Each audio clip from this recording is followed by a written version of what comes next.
Hi guys! Welcome sa adventure namin dito sa Magnetic Hill Zoo. Alam nyo ba, ticket dito is only about $19 per person. Sulit na sulit para sa isang buong araw na puno ng fun, learning, at amazing animals encounters. At alam nyo ba na ang Magnetic Hill Zoo is the largest zoo in the Atlantic Canada with over 70 species and more than 600 animals. Kaya siguradong busog ka sa experience. Ito ang makikita mo pagpasok mo. Wow!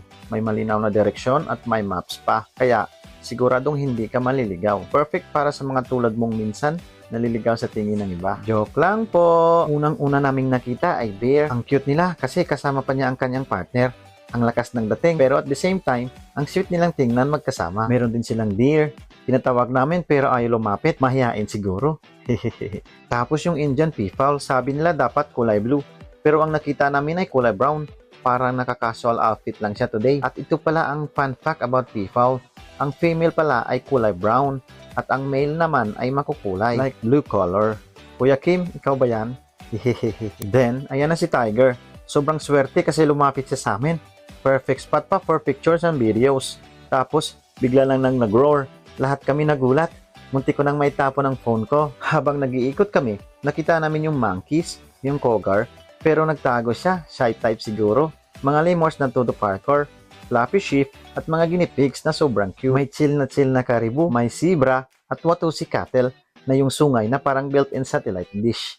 At may wallabies din na magkamukha ng kangaroo. At ito pa, meron silang bantam chicken. Akala ko sa Pilipinas lang meron ito. Kaya natuwa ako nang makita ko sila dito. Pagdating namin sa gitna ng zoo, ando ang mga flamingos. Ang ganda ng kulay. Pink na pink. Panay inom pa ng tubig. Parang uhaw na uhaw. Uhaw na uhaw sa pagmamahal. Sayang lang wala yung jaguar kasi may maintenance. Siguro naka-spa day siya. At marami pang ibang animals din. Hindi ko na maisa-isa. At last, ang huli naming pinuntahan ay yung mag-asawang lion. Siguro mag-asawa nga sila. Kaso nga lang, pagdating namin, ang Dayan Manilayan, hindi lumapit. Nasa malayo lang sila, kaya hindi kami nakapag-picture. Nang malapit na kaming matapos, hindi na kinaya ng anak ko maglakad, kaya binungat na, napagod na. Moment din yun sa dulo ng trip namin. Pero teka, highlight din yung llama feeding.